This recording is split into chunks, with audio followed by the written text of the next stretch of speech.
அனைவருக்கும் வணக்கம். இன்னைக்கு ஒரு நோட்டிஃபிகேஷன் வந்து பார்க்க போகிறோம். ஸோ ஹைகோர்ட் ஆஃப் மெட்ராஸில் தான் அந்த நோட்டிஃபிகேஷன் வந்துருக்குது. ஸோ மெட்ராஸ் ஹைகோர்ட்டில் நோட்டிஃபிகேஷன் நம்பர் 171/2025 அடிப்படையில் notification date 10/8/2025. Last date of or submission of online examination வந்து பார்த்தீங்கன்னா ஆன்லைன் அப்ளிகேஷன் வந்து பார்த்தீங்கன்னா 9/9 அடுத்த மாதம் 9ஆம் தேதிக்குள்ளே நீங்கள் அப்ளை பண்ணிக்கலாம். என்ன போஸ்ட் அப்படின்னு சொல்லி பார்த்தீங்கன்னா, அதாவது அசிஸ்டன்ட் ப்ரோக்ராமர் அப்படின்னு சொல்லக்கூடிய ஒரு போஸ்ட்டுக்கு தான் இந்த நோட்டிஃபிகேஷன் வந்து வந்திருக்குது. அப்ளிகேஷன் வந்து எதன் மூலியமாக சப்மிட் பண்ணுறதுக்கான வெப்சைட் தான் இது. www.madrashighcourt அதான் mhc.dn.government.in அப்படிங்கிற வெப்சைட் மூலிமா நீங்கள் சப்மிட் பண்ணிக்கலாம். அடுத்தது என்ன பார்க்க போகிறோன்னா, scale of pay and number of vacancies வந்து பார்க்க போகிறோம். ஸ்கேல் ஆஃப் பே வந்து ரிவைஸ்டு அடிப்படையில் பே ஸ்கேல் 13 35,900 1,31,500 பிட்வீனில் இருக்கிற மாதிரி கொடுத்துருக்காங்க. மொத்த வேகன்சிஸ் நம்பர்ஸ் வந்து 41 வேகன்சிஸுக்கான நோட்டிஃபிகேஷன் இது. அதோடைய டிஸ்ட்ரிபியூஷன்ஸ் கொடுத்துருக்காங்க. டிஸ்ட்ரிபியூஷன் ஆஃப் வேகன்சி கேட்டகரி வைஸாகவே கொடுத்துட்டாங்க. ஜென்ரல் பிஎஸ்டிஎம், ஜென்ரல் உமன், இந்த மாதிரி தனித்தனியாகவே நமக்கு பேக்லாக் வேகன்சிஸ் எவ்வளோ, கரண்ட் வேகன்சிஸ் எவ்வளோ, டோட்டலாக எவ்வளோ இருக்குது அப்படின்னு சொல்லி நமக்கு பிரித்து கொடுத்துட்டாங்க. நீங்கள் எந்த கேட்டகரி அடிப்படையில் உங்களுடைய வேகன்சிஸை வந்து நீங்கள் பார்த்துக்கலாம். டோட்டலாக 41 வேகன்சிஸு. அடுத்ததாக ஏஜ் லிமிட் பார்க்க போகிறோம். ஏஜை பொறுத்த மட்டும் அசான் 1/7/2025 அடிப்படையில் நம்ம வந்து ஏஜை வந்து கனெக்ட் பண்ணணும். Candidate should not have been born after, அதாவது 1/7/2007 அப்புறமா பிறந்திருக்க கூடாது. அதே நேரத்தில் வந்து பார்த்தீங்கன்னா, அதாவது 18 வயசு கண்டிப்பாக இருக்கணும் அப்படிங்கிற மாதிரி கொடுத்துருக்குறாங்க.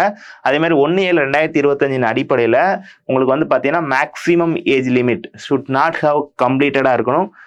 மேக்ஸிமம் ஏஜ் லிமிட் அப்படின்னு சொல்லி பார்க்குறப்ப SC, SCA, ST, MBC, DC, BC, BCM இருக்கப்போ 37 வயசுக்குள்ளே இருந்தீங்கன்னா நீங்கள் அப்ளை பண்ணலாம். அதாவது 1988 அப்புறம் பிறந்தவங்க அப்ளை பண்ணிக்கலாம். அதே மாதிரி மற்ற கேண்டிடேட்டாக ஓசி அண்டர்சர்வ்டு கேட்டகரியாக இருக்கிறப்ப 32 வயசு, 93க்கு அப்புறம் பிறந்தவங்க அப்ளை பண்ணிக்கலாம். அதே மாதிரி அதாவது இன் சர்வீஸ் கேண்டிடேட்டாக இருக்கும் பட்சத்தில் உங்களுக்கு வந்து பார்த்தீங்கன்னா 47 வயசு வரைக்கும் அப்ளை பண்ணிக்கலாம். அடுத்த முக்கியமானது வந்து பார்த்தீங்கன்னா எஜுகேஷன் குவாலிஃபிகேஷன். எஜுகேஷன் குவாலிஃபிகேஷனை பொறுத்த மட்டும் BSc PCA with 3 years experience in software development, அதாவது நீங்கள் பிஎஸ்சி முடிச்சிருக்கணும், அப்படி இல்லைனா பிசிஏ முடிச்சிருக்கணும். அதோட உங்களுக்கு 3 years எக்ஸ்பீரியன்ஸ் இன் சாஃப்ட்வேர் டெவலப்மெண்ட்டில் இருக்கணும். அல்லது இது இல்லை அப்படின்னா இது இருக்கலாம். அதாவது பிஇ, பிடெக், எம்சிஏ, எம்எஸ்சி முடித்தவங்க 2 years experience in software development இருந்தால் எடுத்துக்கலாம். அதுவும் இல்லைன்னா நீங்கள் ME, MTech with 1 year experience in software development, இந்த 3 கேட்டகரியில் எது இருந்தாலும் நீங்கள் அப்ளை பண்ணிக்கலாம். ஸ்பெஷலைசேஷன் அப்படின்னு சொல்லி பார்க்குறப்ப நீங்கள் பிஎஸ்சி பிசிஏ அல்ல பிஇ, பிடெக், எம்இ, எம்டெக்லாம் என்ன ஸ்பெஷலைசேஷன் படிச்சிருக்கோன்னா கம்ப்யூட்டர் சயின்ஸாக இருக்கலாம், அல்லது இன்ஃபர்மேஷன் டெக்னாலஜி, அப்படின்னா சாஃப்ட்வேர் இன்ஜினியர், அடுத்து artificial intelligence and machine learning, computer application. இந்த சம்பந்தமான கோர்ஸில் நீங்கள் வந்து இதில் டிகிரி முடிச்சிருந்தீங்கன்னா நீங்கள் வந்து தாராளமாக அப்ளை பண்ணலாம் with எக்ஸ்பீரியன்ஸோட. Candidates should have qualified in bachelor degree or is equivalent, அதாவது பேச்சுலர் டிகிரி அது ஈக்குவலண்டாக இருக்கணும். அதோட பேட்டர்ன் வந்து எஸ்எஸ்எல்சி, ஹெச்எஸ்சி டிகிரி அப்படிங்கிற மாதிரி பேட்டர்னில் இருக்கணும். அடுத்து எக்ஸாமினேஷன் ஃபீஸை பொறுத்த மட்டும் BC, BCM, MBC, others and அன்ரிசர்வ்டை பொறுத்த மட்டும் 1000 ரூபாயும், எஸ்சி, எஸ்சிஏ, எஸ்டிக்கு வந்து டோட்டல் எக்ஸம்ஷன்ஸ் கொடுத்துருக்குறாங்க. அதுமாதிரி டிஃப்ரெண்ட்லி ஏபிள்ட் பர்சனுக்கும் டோட்டல் எக்ஸம்ஷன்ஸ் வந்து கொடுத்துருக்குறாங்க. ஃபீஸே இல்லாமல் அப்ளை பண்ணிக்கலாம். அடுத்து மோட் ஆஃப் செலெக்ஷன். என்ன மோடில் செலக்ட் பண்ண போகிறோன்னா 3 ஸ்டேஜ் இருக்குது. ரிட்டன் எக்ஸாமினேஷனை பொறுத்த மட்டும் 120 மார்க்கு உங்களுக்கு ரிட்டன் எக்ஸாமினேஷன் இருக்கும். ஸ்கில் டெஸ்ட்டை பொறுத்த மட்டும் 50 மார்க்கு. அடுத்து வைவா இன்டர்வியூ பொறுத்த மட்டும் ஒரு 25 மார்க்குக்கு வந்து வைக்க போகிறாங்க. அதுக்கடுத்து வந்து பார்த்தீங்கன்னா ரிட்டன் எக்ஸாமில் விஷயம் மேக்ஸிமம் மார்க் 120 மார்க்கு. டூரேஷனை பொறுத்த மட்டும் 150 நிமிஷம், அதாவது 2.5 மணி நேரம் உங்களுக்கு டைம் கொடுப்பாங்க. அதோட பேட்டர்ன் தான் இப்போ வந்து பார்க்க போகிறோம். இது வந்து அப்ஜெக்டிவ் டைப்பில் இருக்க போது 120 மல்டிபிள் சாய்ஸ் கொஸ்டின் இருக்க போது ஓஎம்ஆர் ஷீட்டில் பண்ண போகிறீங்க. ஈச் கொஸ்டின் கேரிங் 1 மார்க் அப்படிங்கிற மாதிரி கொடுத்துருக்காங்க. அதில் பார்ட் ஏ பொறுத்த மட்டும் தமிழ் எலிஜிபிலிட்டி டெஸ்ட் உங்களுக்கு அப் டு எஸ்எஸ்எல்சி ஸ்டாண்டர்டில் இருக்கக்கூடிய தமிழ் எலிஜிபிலிட்டி டெஸ்ட் இருக்கும்.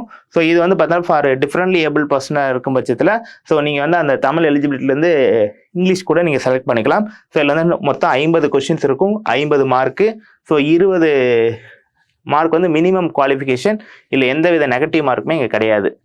அடுத்து பார்ட் பியை பொறுத்த மட்டும் உங்களுக்கு வந்து பார்த்தீங்கன்னா basics of computer network and operating system, application development, internet and web technologies, software tool and technique, அப்புறம் cloud computing, analytical and reasoning skills, general intelligence. இதுலேருந்து 70 கொஸ்டின்ஸ் இருக்கும், 70 மார்க்கு. மினிமம் 28 மார்க் நீங்கள் எடுக்கணும். ஃபார் ஈச் இன்கரெக்ட் ஆன்சருக்கு வந்து பார்த்தீங்கன்னா 1/4 of, அதாவது 0.25 negative mark இங்கே வந்து டிடெக்ட் பண்ணுவாங்க. The questions in part A will be Tamil language only. Questions in part B வந்து பார்த்தீங்கன்னா இருக்கும். பார்ட் பி வந்து இங்கிலீஷ் லாங்குவேஜ் மட்டும்தான் இருக்கும் அப்படிங்கிற மாதிரி கொடுத்துருக்காங்க. The candidate should get qualified in both part. அதாவது பார்ட் ஏ பார்ட் பியிலேருந்து மினிமம் 40% மார்க் எடுத்தால் தான் நீங்கள் வந்து குவாலிஃபை ஆக முடியும்.